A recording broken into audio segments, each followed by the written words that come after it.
difficile et intéressant pour moi parce que ça fait 4 ans que je travaille sur ce projet. C'est la première fois que j'en parle à des gens qui ne sont ni mes amis, ni mes élèves.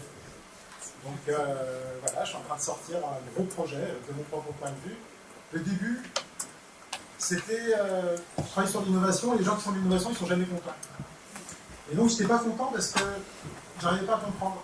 En fait, j'étais épuisé par des discussions très intelligentes, mais du café du commerce idéologique. C'est-à-dire, vous êtes au café, il y a des gens vraiment intelligents à côté, ils discutent de non mais le vrai problème en fait. Non, le vrai problème en fait, c'est les robots qui vont remplacer les humains. Ah non, non, c'est les islamistes en fait. Ah ouais, les islamistes, ça c'est dangereux. Mais non, c'est Poutine. Attends, t'as raison, c'est Poutine. Non, non, mais en fait, la Terre ne peut plus supporter autant de gens, et donc il faut arrêter de manger de la viande et tout. Non, mais t'as raison, mais en fait, la Chine, en fait, et ça tourne, et ça tourne, et ça tourne. Et en fait, mon attention est tellement appelée par des choses qui font peur, que j'ai deux options. Ou alors je deviens complètement paranoïaque, je prends un parti en disant c'est bon, il y a un gentil, tous les autres c'est des méchants, et puis j'arrête de penser. Ou alors j'arrête de penser complètement. J'éteins les lumières et je me dis bon bah c'est bon, on arrête. J'ai monté une cartographie pour sortir de ce dilemme. En disant on va poser les idéologies. Puisqu'on est à peu près tous d'accord pour dire que la gauche, la droite, tout ça, on va partir là-dessus. Je vous montre. Et à cette occasion-là, je tente cette carto sur la question des intelligences artificielles parce qu'elles ont un contenu et elles servent une cause. Tout ça n'est pas totalement neutre. On a peut-être une dimension politique de l'intelligence artificielle ou des dimensions politiques. C'est pas juste bien ou mal, mais c'est quoi? De quoi est-elle le nom? Pour le dire simplement. Ça marche? Bien sûr. Alors, un tout petit point. Je vais dire beaucoup de choses et je vais dire beaucoup de choses qui font peur. Donc, juste préparez-vous intellectuellement. On n'a pas le temps de décanter les choses. Alors, on va se rappeler deux, trois choses. C'est que dans nos vies, il n'y a pas que de l'idéologie. C'est-à-dire que quand on travaille, quand on étudie, quand on s'occupe de ses enfants, quand on mange, quand on joue, quand on fait du sport, quand on fait de l'art, de la musique, quand on vit, on n'est pas absolument dans l'idéologie. Donc on est sur un tout petit point. Donc on dit des trucs qui sont très forts, mais qui ne représentent pas tout notre univers. Ça y est, on a dit maintenant employé. Alors, avant, il y avait la gauche et la droite. Et en fait, parce que la gauche et la droite, c'était le communisme contre le capitalisme. Je dis ça pour les gens les plus jeunes de l'équipe. Cette histoire s'est arrêtée en 1989, avec la chute du mur de Berlin. Et donc, c'était très structurant. On comprenait très très bien le monde. Il était simple, il y avait la gauche et la droite. Alors aujourd'hui, on a peur de tout. À l'époque, c'était les guerres nucléaires, quand même. Trois fois rien. Enfin, c'était tellement mieux avant, vous voyez. Et on a failli l'avoir plusieurs fois. C'est les prochains jours qu'on pourra remercier, il est mort, c'est-à-dire l'année dernière, un Russe qui nous a sauvé de la guerre nucléaire, M. Petrov. Juste, il y a quelqu'un qui a sauvé l'humanité parce qu'il y a une intelligence artificielle russe qui a détecté une attaque qui n'avait pas lieu et que lui, tout seul dans son coin, il a dit « Non, je crois pas ». Un colonel de l'armée rouge qui a décidé que non, les Russes n'allaient pas lancer la guerre thermonucléaire totale parce que non. Alors moi, j'aime bien les humains là-dessus, je ne sais pas si vous le sentez. Je m'appelle Michel Sasson, je fais de l'innovation. Je suis conseiller en innovation, je suis prof d'innovation, je fais de l'innovation dans la complexité. C'est-à-dire que pour moi, l'innovation, c'est pas le truc qui commence sur un tableau blanc en disant voilà comment on va faire, ou avec un process donné. C'est la vraie vie. C'est-à-dire il y a des vrais gens qui travaillent déjà, il y a déjà un marché, il y a déjà plein de choses. On va peut-être partir de là pour sortir des projets, plutôt que de partir du truc génial que j'ai dans la tête, et après on verra si ça rentre dans le réel. Ah mince, ça rentre. Je fais plein de trucs, j'ai plein d'amis dans la salle, je les salue tous. Je suis un des mentors pour Golem. Et voilà, j'aime ce projet depuis le début et je suis très content. Et là, on va se raconter des trucs abominables, même avec le soleil. Donc, quand ça s'est fini, on a eu deux options. Option 1, c'est la fin de l'histoire, tout va bien. Nous, on est les gentils, on est les capitalistes, on a gagné, et en fait, l'ensemble de l'humanité va aller vers nous. Et donc, on aura à la fois la démocratie et le marché. Ça y est, c'est bon. Après, on ira plus ou moins doucement, mais c'était la théorie de la fin de l'histoire. Autre théorie, donc ça c'est Huntington, l'autre, c'est la guerre des civilisations. Il existe des civilisations, les Chinois, les Européens, les Arabes, les Africains, tout ça, ils vont tous se mettre sur la gueule, il y aura un seul gagnant à la fin. Voilà les deux options qu'on nous a proposées. Je ne crois ni à l'une ni à l'autre, j'ai une lecture héraclitienne globalement du monde, c'est-à-dire que je crois que le combat est formateur du monde nouveau à chaque fois, c'est-à-dire les antagonismes, la façon dont les acteurs jouent les uns contre les autres. Je ne crois pas qu'il y en ait un qui gagne tout, je ne crois pas qu'il y en ait un qui perde tout. Je crois que c'est ces combats-là qui racontent l'histoire et qui chantent les acteurs au fur et à mesure. Donc on va les présenter. Alors, une cartographie des TICO. Voilà, c'est ce que j'ai fait. Je fais une cartographie des TICO. 3 ans de boulot pour arriver à ça. Je ne sais pas si vous voyez bien. Waouh. En gros, on les met les 4 et je les présente. Libéral, c'est le vieux monde. C'est ce qu'on connaît le mieux. C'est le système dominant. Libéral économique, libéral politique. Libéral politique, c'est globalement la démocratie. Libéral économique, c'est plus que le marché, c'est plus le fait que ce soit une économie de marché. C'est une idéologie de marché. C'est à partir du moment où les thèses de Reagan et de Thatcher gagnent. À un moment donné, puisqu'on va parler d'idéologie, on va poser plein d'acteurs et on va se poser des questions. Je vais me présenter idéologiquement. Moi, je ne suis pas sur la carte. Alors d'abord, personne n'est sur la carte. Chacun d'entre nous a le sentiment que lui, il n'est pas dans l'idéologie, c'est les autres. Moi, je suis dans la réalité. Alors moi, je ne suis pas dans la réalité, je suis dans l'idéologie aussi, mais je suis dans une idéologie qui n'est pas sur la carte, parce qu'elle n'existe plus. Moi, voilà, j'ai l'idéologie de ma jeunesse, c'était la social-démocratie, un truc trop dingue, et elle a été écrasée par le libéral-libéral. Elle était à peu près au centre, elle était dominante, elle était gentille, il y avait de l'État et tout ça. On a gardé à peu près le premier libéral politique, mais le libéral économique a été écrasé par le libéral-libéral. Donc moi, je ne me représente plus sur cet univers. Vous voyez, ça marche. C'est pour que ça va, ça ne pas tout seul. Et donc, il y a 4 acteurs, adversaires, joueurs dans cette partie. Technologisme, TICO. Technologisme, identité, convivialisme, ordre. On les présente. J'ai mis des exemples, donc c'est pas voilà les acteurs, c'est juste quelques-uns pour que vous allez en connaître un ou deux. Je vais en présenter pas beaucoup, sinon on va passer 2 heures là-dessus, mais globalement, juste que vous arriviez à vous dire, ok, eux, c'est plutôt ces gens-là. Donc dans le technologisme, on a, je vais les dire parce que c'est pas sûr qu'on le voit jusqu'au bout, Université de la Singularité, Transhumanisme, Libertarien, Kurzweil et Peter Thiel. À chaque fois, je vais vous montrer un acteur qui est vraiment super intéressant à suivre. Donc les gens connaissent souvent Ray Kurzweil. Ray Kurzweil, c'est qui? On connaît le prof qui remonte là. C'est qui Ray Kurzweil? Directeur de l'innovation de Google. Ouais, le directeur de l'innovation de Google, c'est quelqu'un qui a beaucoup porté le projet. Peter Thiel, ça va, pour moi, c'est la personne à suivre. Ray Kurzweil, c'est bon, c'est fait. Il a fait son job. Peter Thiel, c'est vraiment quelqu'un à suivre de très très intéressant.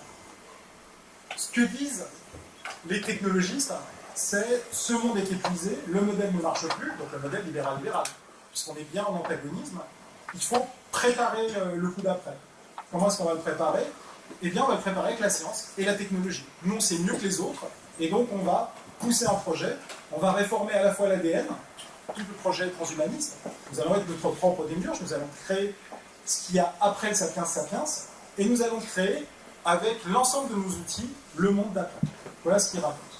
On prend la main, on est plus fort que les autres, c'est ça notre légitimité. La preuve, on a réussi dans la Silicon Valley. Je reviendrai sur Peter Thiel un tout petit peu plus tard.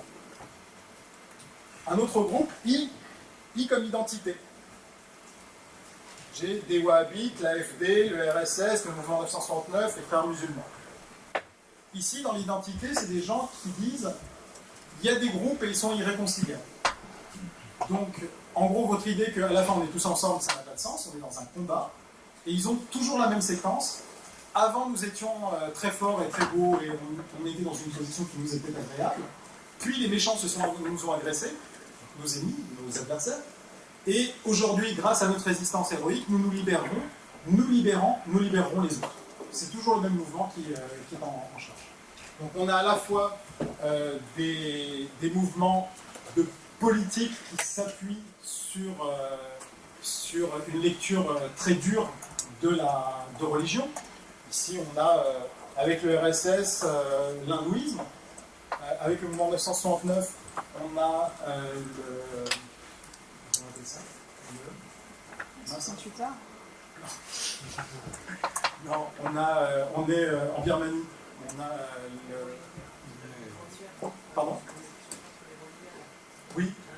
Donc on a les moines bouddhistes extrêmes, les wahhabites et les frères musulmans, 2 projets d'un islam politique, et l'AFD et l'ensemble, c'est-à-dire les mouvements en gros anti-immigration néofascistes qui sont en train de prendre de l'ampleur en Europe.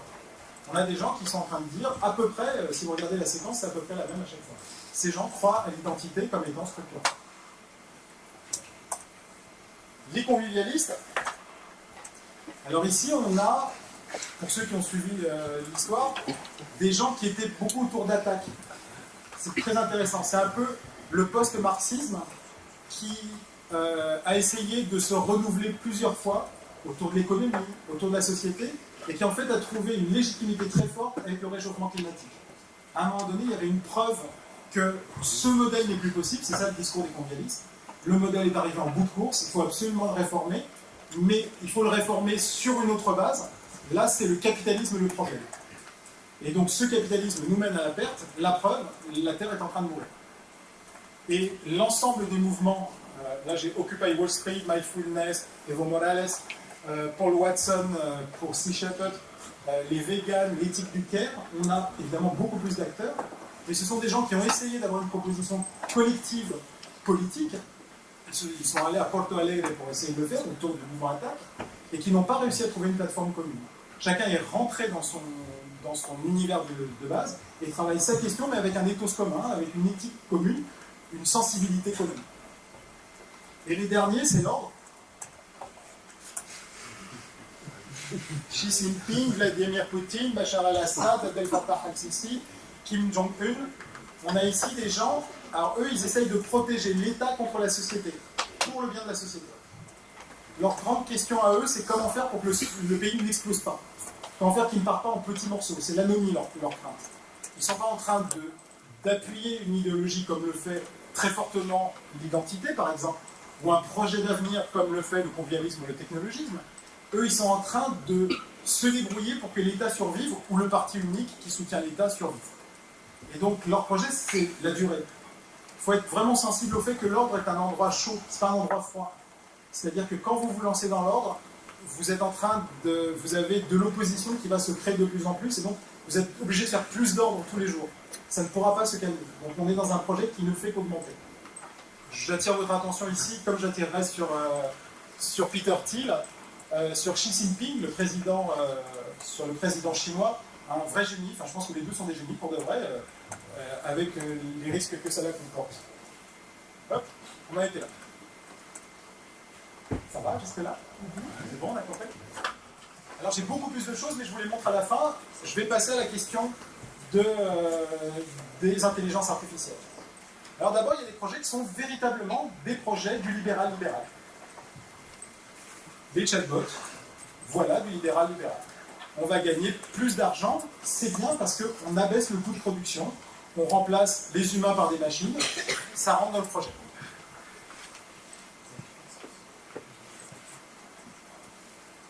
On a l'automatisation en général. Ici, ce sont, vous savez, les petits morceaux, les petits robots qui portent les grandes palettes chez Amazon. Et donc, on est dans le même projet. On est en train d'abaisser les coûts, de rationaliser. C'est tout à fait cohérent. C'est pas que où ça va. Ici, on est vraiment dans le libéral-libéral. C'est porté par une idéologie qui est de dire, à un moment donné, si on abaisse les coûts, ça sera moins cher pour les consommateurs. J'ai oublié de présenter le libéral-libéral. Le libéral-libéral dit, en gros, quand il y aura de la croissance économique, ça va marcher. C'est la croissance économique qui permet de soutenir la démocratie, qui permet de soutenir le projet. Donc ce qui permet de faire de la croissance économique permet d'avancer dans le monde. C'est ça le projet globalement. Donc là, on en fait. Tout d'un coup, on est en train de rationaliser, on est en train de trouver des relais de croissance économique. Donc du point de vue libéral-libéral, on est dans le projet. On a les assistants personnels, donc tous les Google Home, Salut Google et tout ça. Et donc là, on est en train d'être dans l'intrusion chez les particuliers, on est en train d'accepter, ceux qui acceptent d'avoir ça à la maison, d'être écoutés. Je ne sais pas si vous imaginez bien le projet.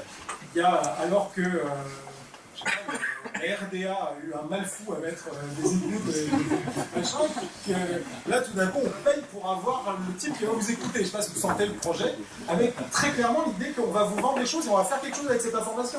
C'est pas juste non, on te répond et la proposition est oui, on va en faire quelque chose collectivement et personnellement. On va faire du ciblage. Nous, on paye pour ça. Voilà, c'est un choix. Et là, on est dans le libéral-libéral. Tout ça, c'est bien du point de vue libéral-libéral.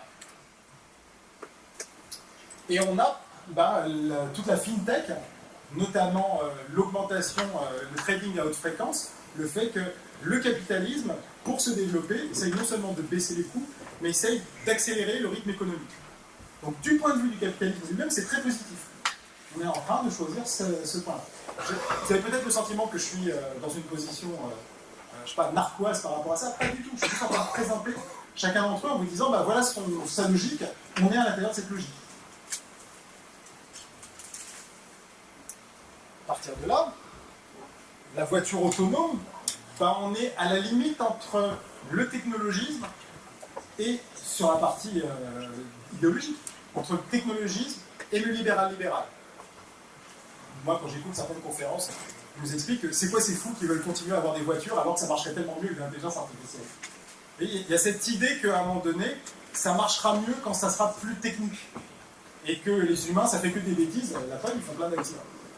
Et de l'autre côté, on pourra avoir des coûts de déplacement moins chers, et puis plus optimisés. On sent que les deux s'y retrouvent. Idéologiquement, on est à la jointure entre un univers et l'autre. Je vais essayer de laisser beaucoup de temps à la fin, parce que je ne sais pas pourquoi, mais j'ai l'impression que c'est une boîte de Pandore, la question. Je pars sur notre ami Vladimir Poutine. Dans une de ses conférences, parlant de l'intelligence artificielle, il a affirmé devant des étudiants russes, celui qui deviendra leader en ce domaine sera le maître du monde. Le message est clair. Il y a un enjeu stratégique de la part de l'ordre à prendre une position forte à l'intérieur de ce projet. En 2-3 exemples. Par exemple, on est en Chine, vous avez suivi cette histoire de note sociale. À un moment donné, on est en train de scorer, donc de donner une note aux Chinois. Ça sera normalement fini, le projet est livré clé en main 2020 pour 1,4 milliard de Chinois, pour que chacun ait une note, et en fonction de ce qu'il fait, il a plus ou moins de points, et en fonction de ces points, il a plus ou moins de droits. Il a, par exemple, depuis l'année dernière, les Chinois qui sont mal notés n'ont plus le droit de prendre le train ni l'avion. Votre accès aux services publics, par exemple l'école pour vos enfants et l'hôpital, sont déterminés par votre note sociale. Donc les opposants auront moins de droits, et les gens qui soutiendront le projet et seront notés positivement par le pays auront plus de droits. Xi Jinping. Alors vraiment, suivez-le. Il a rattrapé un pays qui était vraiment au bord de l'explosion, et il a mis en place un certain nombre de choses qui, à chaque fois qu'il l'a proposé, j'ai entendu la communauté dire ça ne marchera jamais. Ça marche. Donc cette question-là est intéressante, on le retrouvera un tout petit peu plus tard. On continue. Alors là, on est plus dans le technologisme et l'ordre, le rapport de l'un à l'autre. Ici, c'est le réseau échelon. Un vieux réseau, ça date des années 50. Les Américains, les Anglais et globalement leurs alliés écoutent, notamment nous, de façon très honnête. Voilà, ça fait partie du projet. Ils sont connectés. On s'écoute, voilà, c'est allô. Ils écoutent au fur et à mesure. Et évidemment, l'intelligence artificielle ne fait que augmenter la capacité de traitement de l'information. Au passage entre l'ordre et le technologisme, l'entreprise qu'il faut absolument que vous connaissiez, c'est celle-là, Palantir, et le monsieur c'est Peter Thiel. Alors lui, c'est le monsieur qu'il faut connaître. Pour refaire sa bio en 2 minutes, il est co-constructeur de PayPal avec Elon Musk, vous savez, celui de Tesla, SpaceX et compagnie. C'est lui qui a investi dans Facebook au début. Vous savez, c'est une entreprise avec un réseau social. Et il a fait beaucoup plus de choses, et il est l'investisseur très lourdement. C'est le monsieur qui a investi pour créer Palantir. L'autre investisseur étant In-Q-Tel, qui est à beaucoup plus petit montant. In-Q-Tel, c'est le véhicule d'investissement de la CIA. Ensemble, ils ont créé une société de sécurité pour écouter à grand niveau, alors pour lutter contre la fraude. C'était bien le premier projet, mais il est présent dans toutes les agences de sécurité américaines. Et les Français, la DGSI, ont passé un appel d'offres et ont acheté la technologie Palantir pour écouter les Français. C'est-à-dire que quand nous avons fait des lois d'exception après les attentats Charlie, on s'est retrouvé avec beaucoup d'écoute. On ne sait pas traiter, on n'a pas assez de machines, on n'a pas assez d'humains. Donc nous avons acheté la technologie Palantir pour que le contribuable français paye des Américains pour écouter des Français. C'est normal.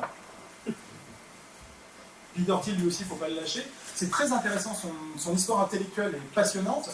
Il est le disciple d'un philosophe français, en plus, que j'adore, qui s'appelle René Girard, un philosophe catholique français, qui a réinventé toute une philosophie tout seul. Il est vraiment une branche isolée.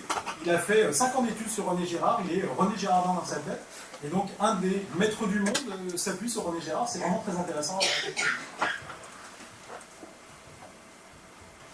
Et puis, nous, les Français, on n'est pas les derniers des cons, quand même, parce que on n'est pas rien. Voilà une des entreprises, il y en a plusieurs, qui a été liée à un scandale, donc elle a été dénoncée par la Ligue des droits de l'homme. Le procès est en cours, ils sont témoins assistés aujourd'hui, donc ils sont réputés innocents, sur le fait d'avoir aidé le colonel Kadhafi et Bachar el-Assad pour trouver ses opposants grâce aux technologies de l'information. C'est ça aussi. À un moment donné, on voit bien qu'on est au passage entre l'ordre et le technologisme. Allez, j'en fais un dernier. Les SALA, donc les systèmes d'armes létaux autonomes, qui globalement la possibilité d'avoir ce qu'on appelle des robots tueurs, c'est-à-dire un robot qui est indépendant, qui n'est pas piloté par un humain et qui peut, sur un théâtre d'opération, agir selon des règles.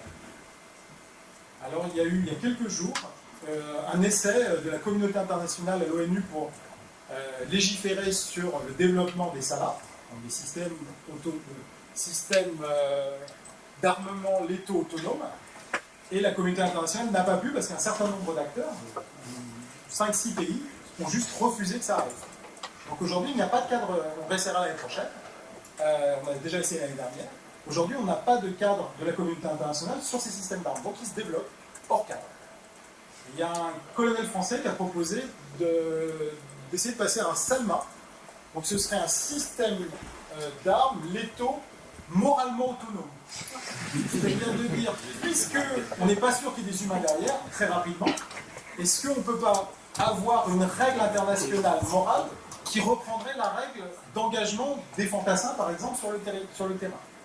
Est-ce qu'on ne pourrait pas, d'une façon ou d'une autre, copier-coller pour que les règles d'engagement soient de même nature?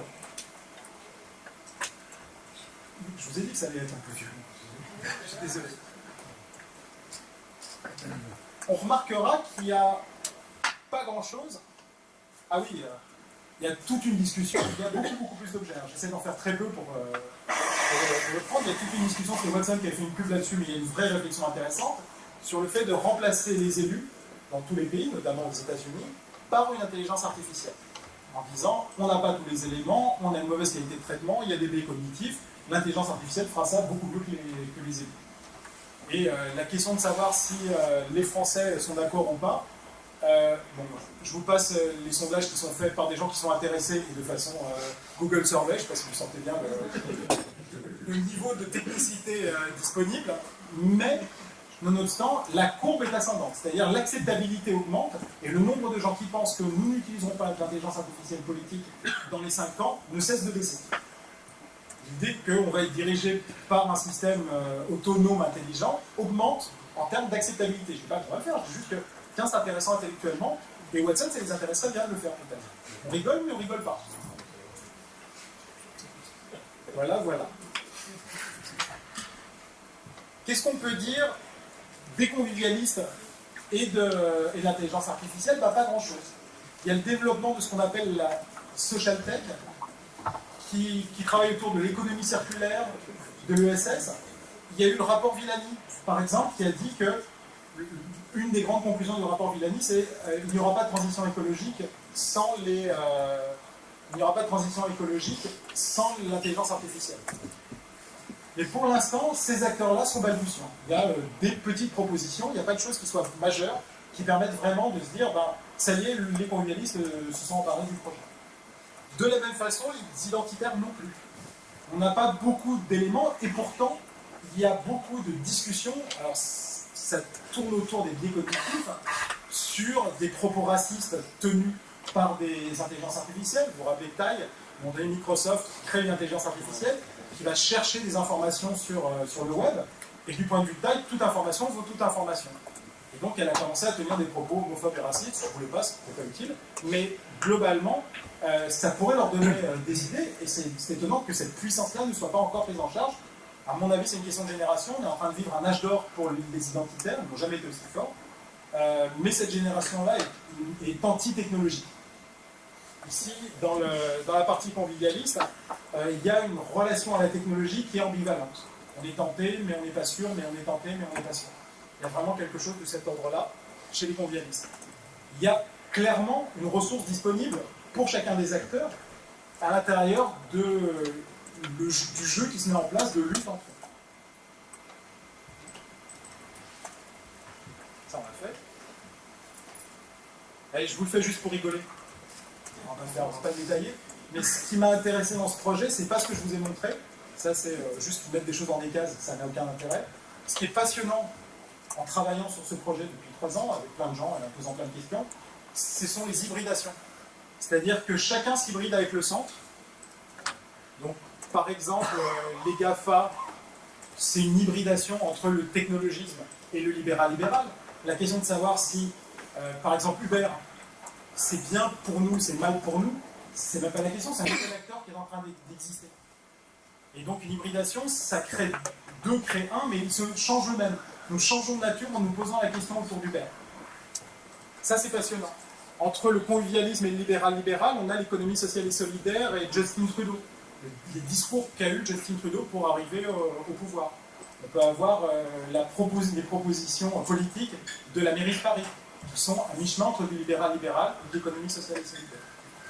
On a, entre le libéral-libéral et l'identité, la façon d'avancer du Premier ministre israélien, Benjamin Netanyahu, Donald Trump, les soutiens qu'il a été chercher, et Viktor Orban, par exemple, le président hongrois. Et vraiment à suivre aussi ce que fait Mohammed Ben Salman, qui est le prince héritier en Arabie Saoudite. Je l'ai mis pour vous montrer que c'est un univers de tension, parce qu'en fait, tout s'hybride dans tous les sens. Et l'Arabie Saoudite est dans une position très difficile, puisqu'une partie, la moitié en gros du projet initial est du côté de l'identité. Eux, ils étaient historiquement entre la famille Saoud, qui était du côté de l'ordre, et ils étaient à mi-chemin. Et la proposition qu'est en train de faire Mohammed Ben Salman, c'est de trouver des compromis avec le libéral-libéral. Donc c'est un projet qui vraiment est intéressant dans tous les cas. Ici, on retrouve beaucoup de gens qui sont dans l'éthos un peu de ce qui se passe ici, c'est-à-dire des gens qui travaillent sur l'intelligence artificielle chez Google et qui mangent local tout en allant à vélo dans le nord de la Silicon Valley, vous voyez, et qui eux aussi pensent que le libéral-libéral est dépassé, et qu'évidemment c'est eux qui sont porteurs du problème. Donc, ce que je mets à disposition ici, c'est globalement une matrice. Ce qu'il y a à l'intérieur, c'est des illustrations, je ne suis même pas sûr. Je ne suis pas en train de dire, si, je vous jure, il est vraiment à cet endroit-là et tout. Est-ce qu'on peut lire autrement une personne ou un groupe? Évidemment, peut être lu sous plusieurs angles. Et je vous donne un coup qui me paraît un coup gagnant. Je donne juste Xi Jinping pour revenir à lui. Qu'est-ce que je comprends de sa stratégie? Ils ont essayé de prendre le leadership d'un point de vue économique. Ils l'ont pratiquement pris. Pourtant, ils n'ont pas pris le leadership du monde. Ils ont une politique expansionniste militaire puissante dans la région, mais pas suffisante pour leur permettre de prendre un véritable leadership. Ils essayent sur la technologie et ils prennent une place très importante. Mais on sent que leur ambition est vraiment le leadership. Qu'est-ce que je comprends de la stratégie de Xi Jinping? Et en plus, je projette sur lui que ce type-là réussit à peu près ce qu'il fait, que vraiment il y a une intelligence derrière. Je pense que son coup qu'il est en train de jouer, c'est avec le convivialisme. C'est à un moment donné, dans le pays qui pollue le plus, être celui qui va le plus vite aller vers des énergies propres. Je serais surpris que dans les 10 ans qui arrivent, dans les 5 ans qui arrivent, la Chine ne dise pas on va arrêter de manger de la viande, enfin autant, c'est ridicule quand même, on va arrêter tout ça. Et à ce moment-là, le sentiment que j'ai, c'est que les convivialistes, parce qu'ils n'ont pas été capables de trouver un projet global, peut-être qu'ils le trouveront, mais pour l'instant ils n'ont pas été capables de trouver une plateforme, c'est plus une ressource pour les autres qui viendront d'une façon ou d'une autre les chercher. À un moment donné, Golem se dit ah bah tiens, nous, en fait, avec notre approche, on dépense beaucoup moins d'énergie qu'une approche de machine learning. C'est vrai, techniquement, ça coûte moins cher. Ça prend moins de ressources de la planète. On utilise l'argument, on n'utilise pas l'argument. Vous voyez la façon dont les choses se font. Et en fait, ces questions-là sont passionnantes. À un moment donné, alors ça fait un peu peur. On se rappelle que ça, c'est de l'idéologie, et nous ne sommes pas que de l'idéologie, nous avons une vraie vie avec tous les jours. Mais à cet endroit-là, le sentiment, moi je ne fais pas de prospective, je ne vais pas vous dire ce qui va arriver demain, j'en ai strictement aucune idée, je t'avoue que j'ai ça. Mais le sentiment que j'ai, c'est qu'on a déjà les acteurs, je ne connais pas encore le scénario. J'ai le sentiment d'être dans le projet tel que proposé par Thomas, qui est essayons de penser ensemble, essayons d'avoir un coup d'avance, essayons de co-construire une solution, y compris en se faisant peur, y compris en étant dans une position où il n'y a pas que des gens que j'aime, mais pour essayer de se dire, on veut quoi, on fabrique quoi, surtout quand on est à une position où on peut faire basculer la balance d'un côté ou de l'autre, soit par un engagement politique, soit par le fait d'user d'une technologie qui n'est pas si neutre que ça. Je vous remercie.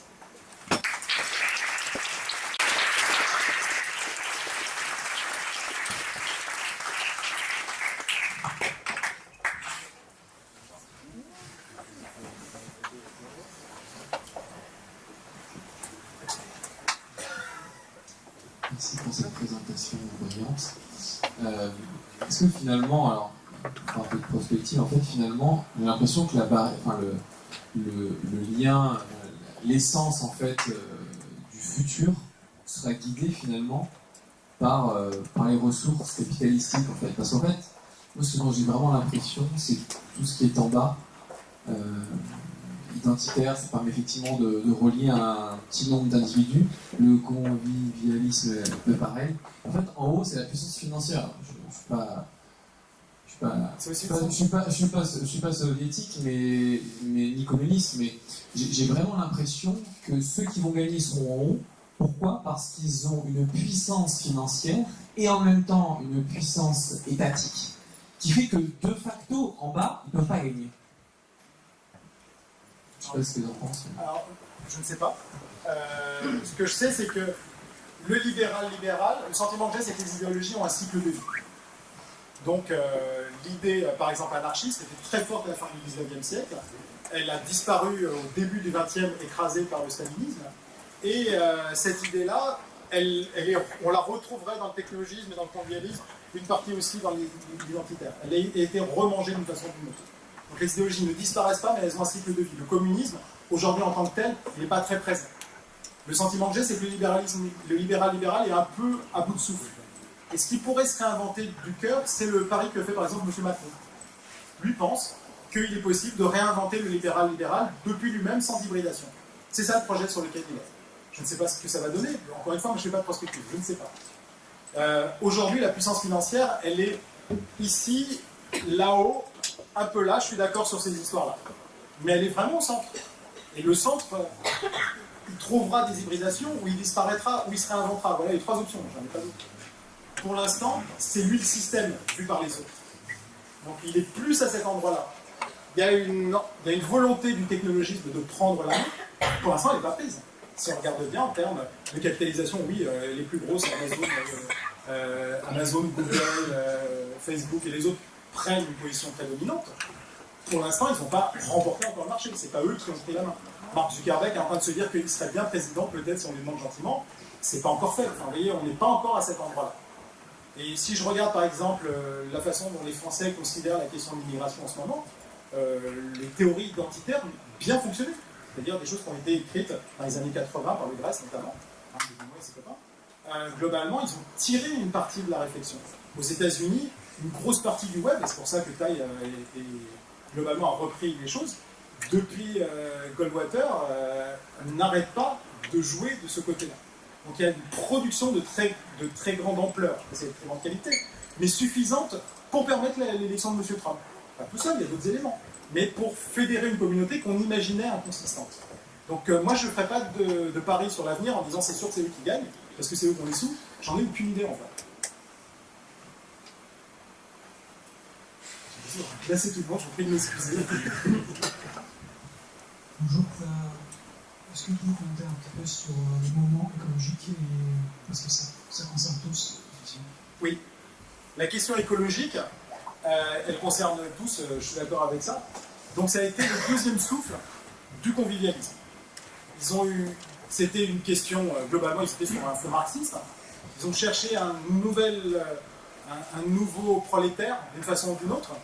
Les jeunes, les femmes, les immigrés, ils ont cherché quelqu'un d'autre qui était le prolétaire du prolétaire et qui permettrait de recréer le projet. Et c'est un projet qui a eu du mal à émerger.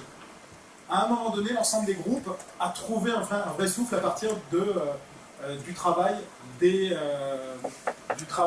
GIEC, donc des questions climatiques, qui ont donné une assise scientifique à un discours qui dit on ne peut pas continuer infiniment à être dans la croissance, puisque les moyens de la croissance sont limités. C'est ce discours-là qui est central. Aujourd'hui, ce que je vois, c'est que d'un point de vue idéologique, il y a des gens qui hurlent à la mort sur la question, qui sont un peu remis en cause, notamment par les identitaires. Monsieur Trump, par exemple, à cet endroit-là. Mais globalement, c'est une ressource dans mon univers, c'est pas un acteur. J'ai pas une proposition écologique. Il n'y a personne qui arrive en disant voilà ce qu'on devrait faire. Le sentiment que j'ai, c'est pour ça que je parlais de la Chine tout à l'heure, qu'est-ce qui se passe le jour où la Chine arrive vraiment à baisser les émissions d'effet de serre, de telle sorte que la question du réchauffement climatique s'arrête? Avec une dictature, parce qu'une dictature peut le faire, une démocratie non. Une démocratie, vous demandez gentiment aux gens s'ils veulent bien faire un effort. Là, vous sentez la différence. Une dictature, vous imposez. Vous imposez à 1,4 milliard de personnes, voire plus, avec vos satellites. À un moment donné, dans le poids sur la question écologique, les Chinois, c'est pas nul de leur point de vue.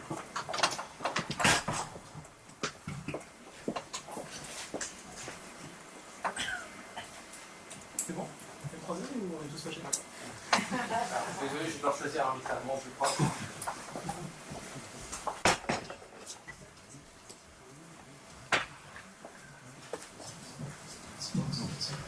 Juste une question par rapport. Je disais que niveau identité, on sent un peu au balbutiement au niveau intelligence artificielle. Mais qu'est-ce que vous pensez de tous les effets de bulles et de filtres sur les réseaux sociaux? Je pense par exemple aux identitaires, aux suprémacistes blancs à Charlottesville, et des choses comme ça qui sont quand même réussi à grossir grâce aux réseaux sociaux, grâce notamment aux algorithmes d'intelligence artificielle de Facebook. Oui, je suis d'accord avec vous. Il y a une production, une surproduction de la part de cela, c'est-à-dire la voix des identitaires est beaucoup plus importante que le nombre des identitaires. C'est une minorité agissante et très agissante. Aux États-Unis, ils sont très organisés, en France, c'est en train de se mettre en place, et ils ont compris qu'une voix sur Facebook vaut une voix sur Facebook. Donc si vous criez très fort sur un réseau social, votre poids numérique n'est pas très grave. C'est en gros, si à moitié des pages disent ce que vous dites vous, finalement vous avez à moitié raison. Vous voyez, quelque chose de cet ordre-là qui ne serait pas vrai au café ou dans un débat public. Donc ils ont pris le lead sur cette question-là de la production. Ils n'ont pas encore pris le lead, ils ont essayé d'appuyer sur les algos, il y a de l'intelligence, il y a des gens qui travaillent il y a des cyberactivistes chez les identitaires, chez l'ensemble, mais globalement, ils ont de la marge. On a encore un angle mort à cet endroit. C'est-à-dire qu'on est encore à la première génération, il est peu douteux que la deuxième génération s'emparera des outils pour essayer de multiplier la production par la technologie pour obtenir un effet qui soit véritablement puissant de leur propre produit, pour défendre les thèses qui sont les leurs. Et c'est des thèses qui s'entendent évidemment plus fort, puisque ça attire l'attention. Quand vous avez quelque chose qui est très fort, ça attire beaucoup plus d'attention que quelque chose de mitigé. Les identitaires, par défaut, sont dans un monde très bicolore.